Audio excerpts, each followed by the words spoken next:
আচ্ছা, তাহলে প্রথম দুইটা জাবেদা মোটামুটি আমরা বুঝতে পারলাম যে আমাদের প্রথমে ভাড়ার জন্য মালিক ভাড়া পাবে আর ভাড়াটিয়া ভাড়া দেবে, একজনের আয় হবে একজনের ব্যয় হবে, সুদ একজনে দিবে আর একজনে গ্রহণ করবে।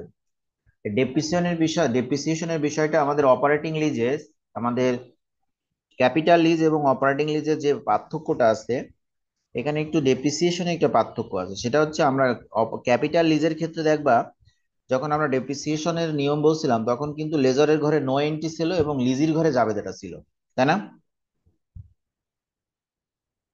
হ্যাঁ।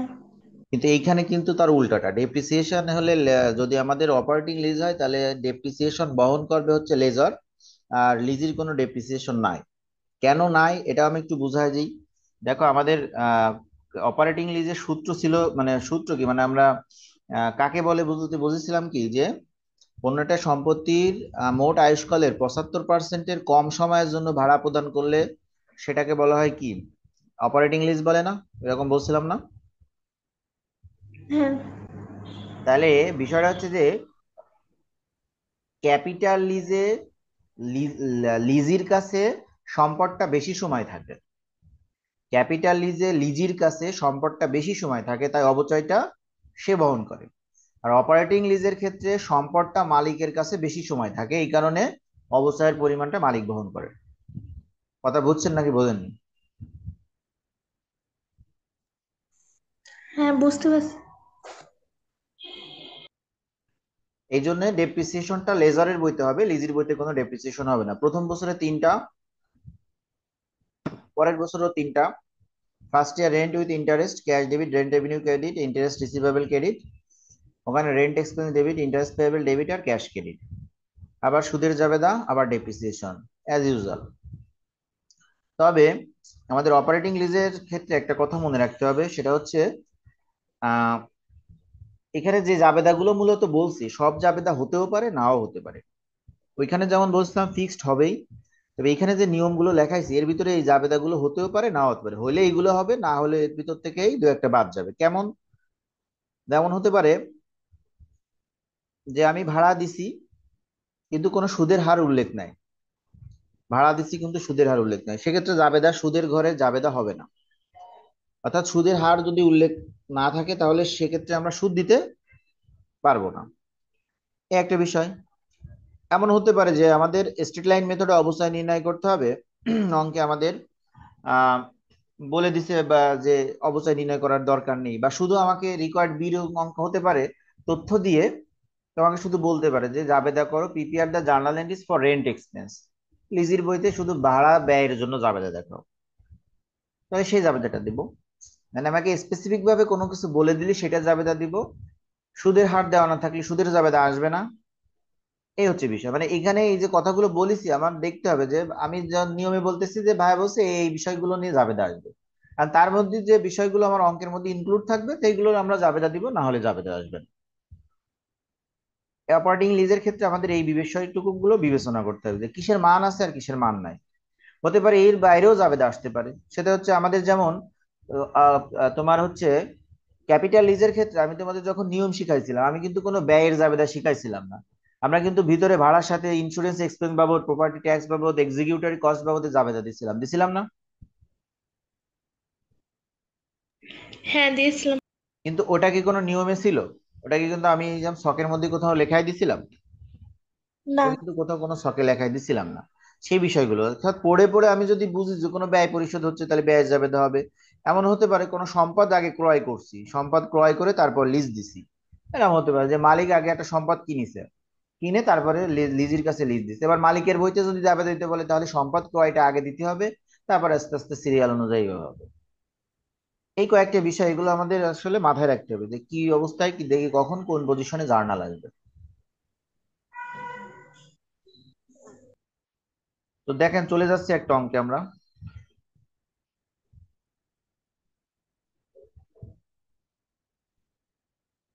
অন January 1, 2017, দেখেন problem number 14। Doug Nelson company leased a building to Patrick. এ দেখেন টু বলা আছে, তাহলে টুর পূর্বে কে থাকে পরে কে থাকে?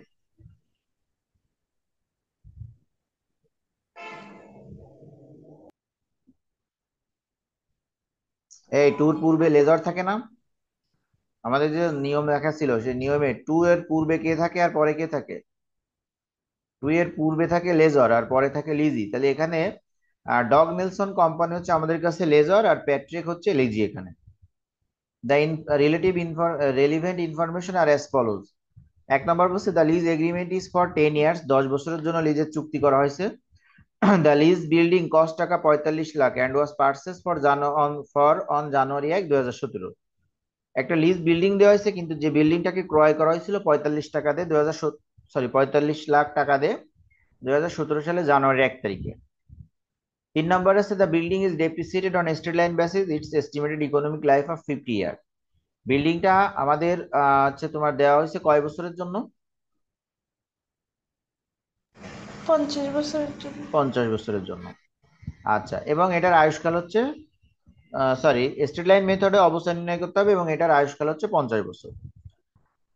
এবার দেখো 4 নম্বর বলছে লিজ পেমেন্ট আর 2 টাকা, আর টাকা 2,75,000 per year are made end of the year. Lease payment কিস্তি পরিশোধ করতে হবে প্রতি বছরে 2,75,000 টাকা, কিন্তু এটা হবে প্রতি বছরের শেষে। দেখো এই যে বলে দিচ্ছে প্রতি বছরের শেষে, ঠিক আছে। আচ্ছা, এবার আসো 5 নম্বর বলছে দেখো প্রপার্টি ট্যাক্স এক্সপেন্স টাকা 85,000 আর insurance expense 10,000 on the building. Building এর জন্য প্রপার্টি ট্যাক্স এক্সপেন্স বাবদ 85,000 টাকা ছিল, এবং ইন্স্যুরেন্স এক্সপেন্স বাবদ 10,000 ছিল। Incurred by Nelson in the first year. Payment on this two item were made at the end of the year. এই payment গুলো বছর শেষে দিতে হবে।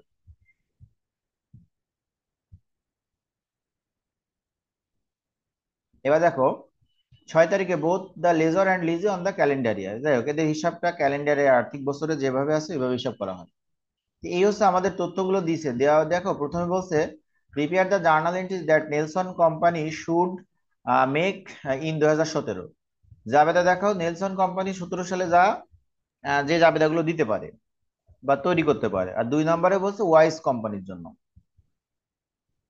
আচ্ছা, এখানে ওয়াইজ বলতে কি, এইখানে নামটা হয়ে গেছে, এই প্যাট্রিকের পরে একটা ওয়াইজ শব্দ আসবে, WIS।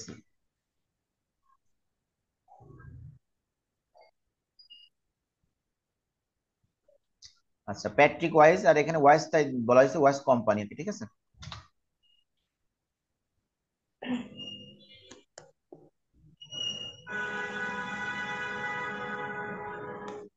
ওকে, এই আর 1 আর 2তে আমাদেরকে লেজার এবং লিজির বইতে জাবেদা চাইছে। তো এখন প্রথম কথা হচ্ছে আমাদের, আমরা জাবেদা দিব। জাবেদা দেওয়া দিতে গেলে আমাদের প্রথমে নেচার বের করা লাগে। কি বের করা লাগে? নেচার। তাহলে আমরা কয় বছরের জন্য বলেন তো লিজ নিছি? 10 বছর। 10 বছরের জন্য, এবং 50 বছর হচ্ছে আমাদের আয়ুষ্কাল। তাহলে এখানে আমাদের কি নেচার বের করা লাগবে। তো আমার এখানে টাইপে নেচারটা মিসিং গেছে, আমার নেচারটা এখানে দেখাইতে পারিনি। আপনারা এই রিকোয়ারমেন্টে আসার আগে সবাই একটু নেচারটা লিখে নেবেন, যে নেচার এর দ্য লিস্টাম, এভাবে আমরা যেভাবে লিখতাম একটু সবাই খাতায় লিখে নেন তো। সবাই একটু খাতায় লেখা, খাতা বের করেন।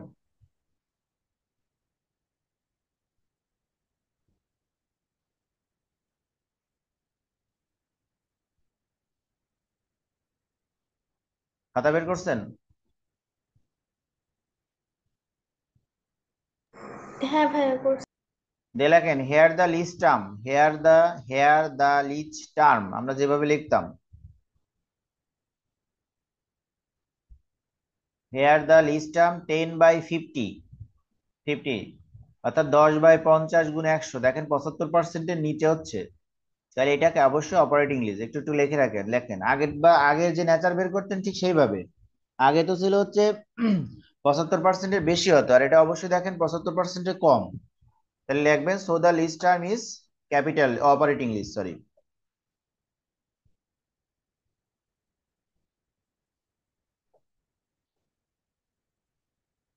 হেয়ার দ্য লিজ টার্ম 10/50 × 100 কত পার্সেন্ট হচ্ছে এটা? 50%? 20%। 20%? তাহলে অবশ্যই 75% নিচে। Of its total useful life and is lower than 75%, and is lower than 75%, so the lease agreement is operating lease. হ্যাঁ লিখছি ভাইয়া।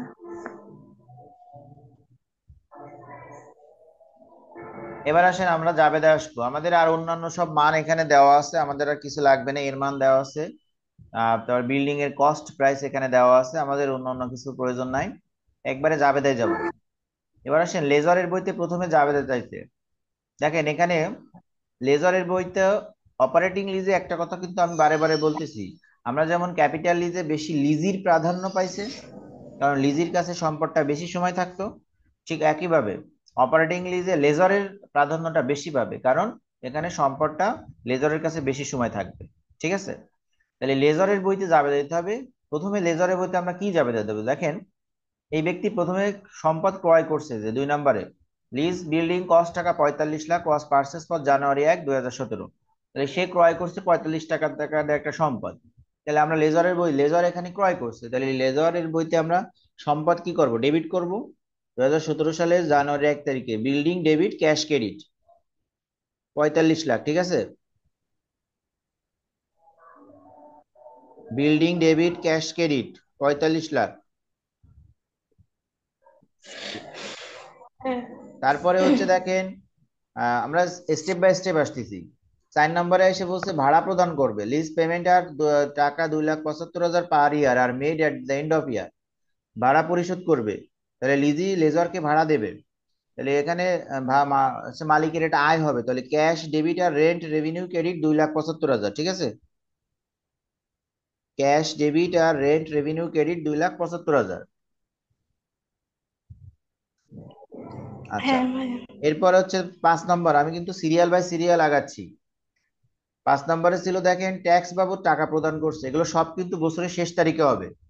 এই যে আমরা made at the end of the ইয়ার, তারপরে যে প্রপার্টি ট্যাক্স ইন্স্যুরেন্স ট্যাক্স বাবদ টাকা, এটাও বছরের শেষে দেখেন লাস্টে যে লেখছো are made end of the year, তাহলে এটাও বছরের শেষ তারিখে হবে। কি কি হবে, property tax expense debit, insurance expense debit আর ক্যাশ ক্রেডিট, কারণ মালিকের এগুলো এখন নিজেরই বহন করতে হচ্ছে। আগের অঙ্কগুলোয় আমরা দেখতাম লিজি লেজারের এই খরচগুলো বহন করতো, কারণ তার কাছে দীর্ঘ সময় সম্পদটা থাকতো, যে এখন এই খরচগুলো মালিককে নিজেই বহন করতে হবে, তাই মালিকের এগুলো ব্যয়। Property tax expense debit, insurance expense debit আর ক্যাশ ক্রেডিট 85,000 10,000 মোট 95,000, ঠিক আছে। আচ্ছা, এরপরে লাস্টে দেখেন আর একটা জিনিস বলেছিল আমাদের অবচয়ের জাবেদা, অবচয়টাও কিন্তু বছরের শেষ তারিখে হয় আমরা জানি। তাহলে অবচয়ের জাবেদা হবে depreciation expense debit, accumulated depreciation credit. কেউ বলেন তো যে এখানে আমরা কয় টাকার জাবেদা দেবো, মানে অবচয়টা কিভাবে কাটবো? 45 লাখ থেকে 275 লাখ, 2,75,000 বাদ দিয়ে কেন উম, বাদ দেবো কেন? পিবিএ থেকে এর মান বাদ দিতে হবে। ধ্যাৎ, না স্যালভেজ ভালো, এখান তো স্যালভেজ ভালো নেই। এই শুধু একা কথা বলে কেন মালিহা, আর কেউ তো বুঝতে পারছেন না কিভাবে অবচয় কাটবো বলেন? বাকিরা কি একেবারে মুখে কি মাস্ক পরে বসে আছেন, কথা বলা যাচ্ছে না?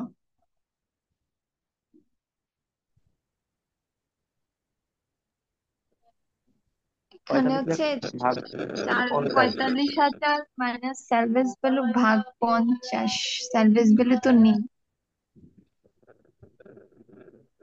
এই রেশমা কি হবে, অবচয় কিভাবে বের করবো? হ্যাঁ ওইভাবে করবো, কষ্ট থেকে স্যালভেজ গুলো বাদ তো অঙ্কে তো স্যালভেজ ভ্যালুই নাই, স্যালভেজ ভ্যালু কিভাবে বাদ দেবো?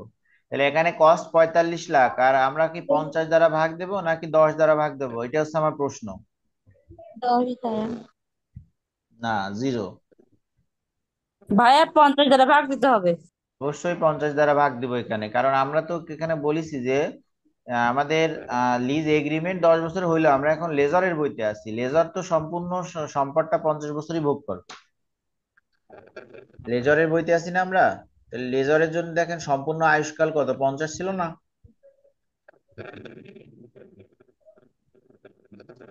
দেখেন জাবেদাগুলো আমি এত কঠিন কিছু বলিনি, এখানে দেখেন জাবেদাগুলো দিয়ে দিচ্ছি, একটু এবার বোঝেন।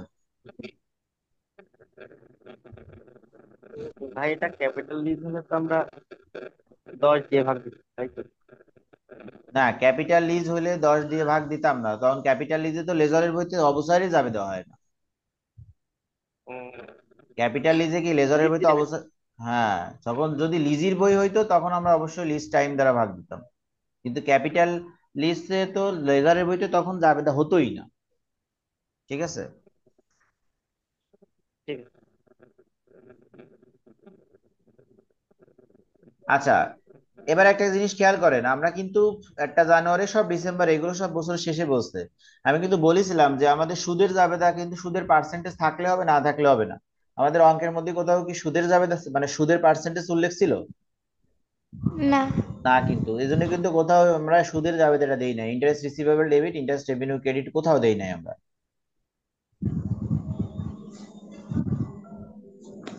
তাহলে 1 নম্বর রিকোয়ার্ড কি ক্লিয়ার?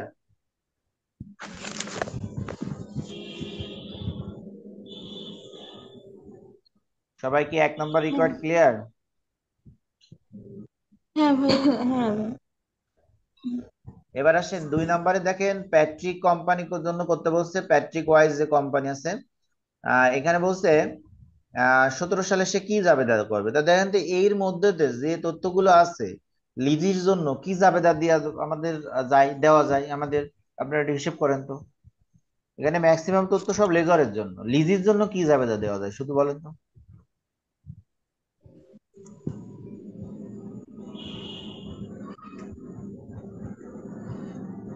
আমি লিজির বইতে যে জাবেদাগুলো বলেছি, 2টা জাবেদা বলেছিলাম, একটা ভাড়ার জন্য আর একটা সুদের জন্য।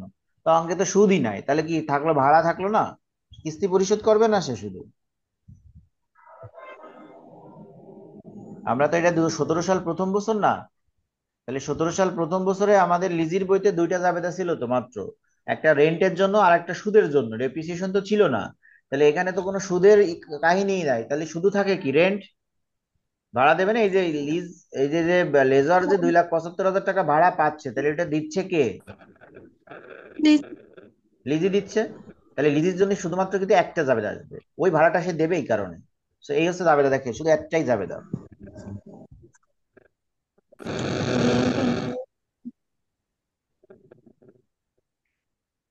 না, এখানে কি রেশমার কথা সরাসরি পরিশোধ করে দেবে? বুঝি নাই। সরাসরি পরিশোধ করে দেবে তাই বল। শুধু কিস্তির টাকা বলিছে, ওই যে তথ্যগুলো দিছে বলছে ওইখান থেকে লিজির বইতে যাবে, ব্যাটারি কয়েস কোম্পানির বইতে কি জাবেদা দেওয়া যায়। তা আমাদের যে জাবেদা যেগুলো যা ছিল, যে তথ্যগুলো ছিল, এগুলো তো সবই হচ্ছে তুমি এখানে লেজারের বইতে সব কমপ্লিট করে দিছো। তাহলে লিজির জন্য বাদ আছে কি শুধু? লিজির জন্য তো একটাই শুধু বাদ আছে যে সে ভাড়া দিছে, এছাড়া তো আর কোনো কিছু লিজির বইতে প্রভাব পড়েনি। প্রভাব পড়ছে? না, এগুলো বুঝতে পারছি। ক্যাপিটাল লিজে যেরকম আগে এগ্রিমেন্টের জন্য দিতে হয়, তারপরে পেমেন্টের জন্য দিতে হয়, এখানে সরাসরি পেমেন্টের জন্য। হ্যাঁ, এখানে কোনো চুক্তিবদ্ধ কিছু না, এখানে একবারে ভাড়া দেবে, চুক্তির জন্য কোনো জাবেদা নাই। এগুলো মূলত ধরো ওই যে দোকান ভাড়া টাড়া দেই না, এইসব আর কি সিম্পল, বা একটা বিল্ডিং এর একটা ফ্লোর ভাড়া দিলে এরকম। স্থায়ী সম্পদের অংশটা খুব কম পরিমাণে ভাড়া দেবে। ঠিক আছে। ঠিক আছে।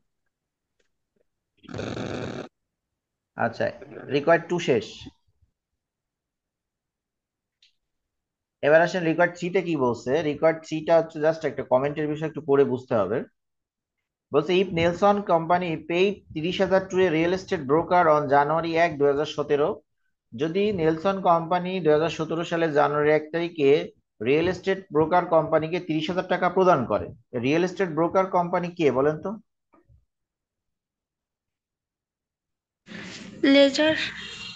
এই যে এই real estate broker company lessor? Real estate broker company কে?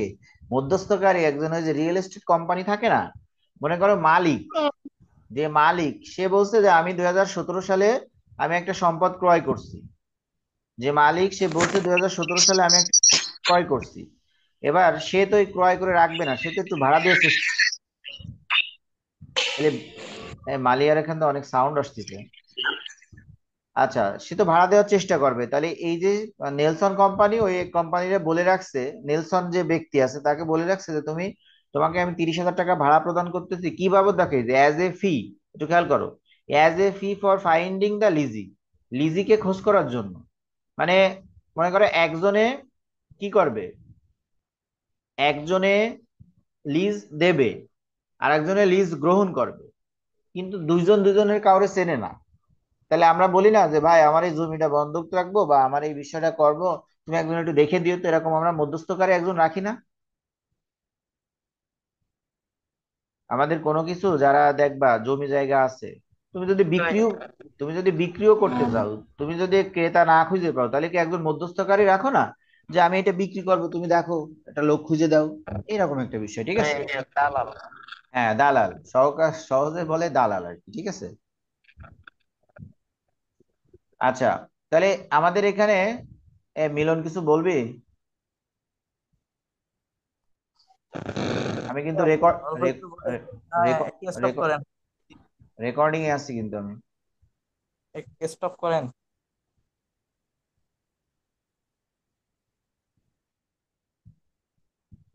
আর তুই একটু 2টা মিনিট পরে কথা বল, তাহলে আমার এই অঙ্কটা শেষ হয়ে যাচ্ছে, তারপর কথা বল, রেকর্ড করলে পরে আবার ইয়ে হয়ে যাবে না।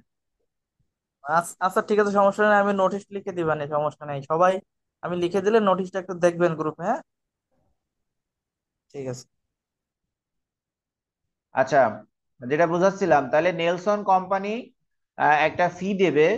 ফি দিছে হচ্ছে ব্রোকারকে, কি বাবদ? যে সে as a fee for finding the লিজিকে খুঁজে দেবে আর কি।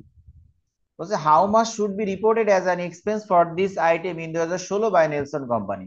16 সালে আর হচ্ছে তোমার নেলসন কোম্পানির ব্যয় কতটুকু হবে। আগে আমার এই লাইনটুকু বুঝতে হবে কিন্তু, যে নেলসন কোম্পানি ব্রোকারকে 30,000 টাকা দিচ্ছে একজন লিজি খুঁজে দেওয়ার জন্য। এটা কি আমরা বুঝতে পারিছি?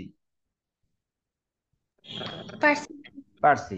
এবার বলছে এই যে 30,000 টাকা দিয়েছে, তাহলে এর কত অংশ 2016 সালে খরচ হিসেবে দেখানো হবে। এখানে অনেকের প্রশ্ন থাকতে পারে, ভাই বিল্ডিং কিনেছি 17 সালে, 16 সালের কথা বলতেছি, এখন আমরা যে তারিখে যে সালে ক্রয় করব ওই সালেই যে আমরা পেয়ে যাবো এমন তো না। এই কারণে ওই ব্যক্তি ওরা আগে থেকে বলে রাখছে যে আমার একটা বিল্ডিং থাকতে পারে, বা আমি একটা বিল্ডিং কিনবো, তুমি একজন দেখো তো ভাড়াটিয়া পাও কিনা। বুঝতে পারছো আমার কথা? তাহলে সেক্ষেত্রে সেটা 16 সাল হোক আর যাই হোক, ওটা সমস্যা না। তাহলে এমন কথা হচ্ছে, ওই ব্যক্তি যে 30,000 টাকা তাকে দিছে, 30,000 টাকা দিছে, তাহলে প্রতি বছরে তার সে খরচ হিসেবে কত টাকা হবে, তাকে বলছে how much should be reported as an expense for this item in 2016 by Nelson company.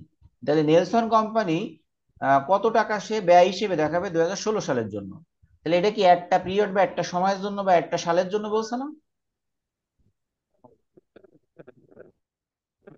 হ্যাঁ, এটা কি একটা সালের জন্য বলছে না? সে তো মোট 10 বছরের জন্য এগ্রিমেন্ট দেখাবে, তাহলে 10 বছরে তাকে মোট 30,000 টাকা দেবে। তাহলে 10 বছরের জন্য যদি সে ভাড়াটিয়া ঠিক করে দিতে পারে, তাকে মোট 30,000 টাকা দেবে।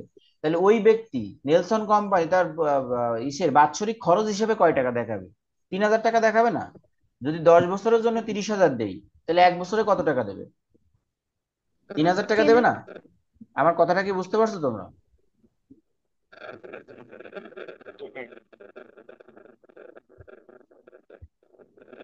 এই কথাটা বুঝতে পারবেন তোমরা?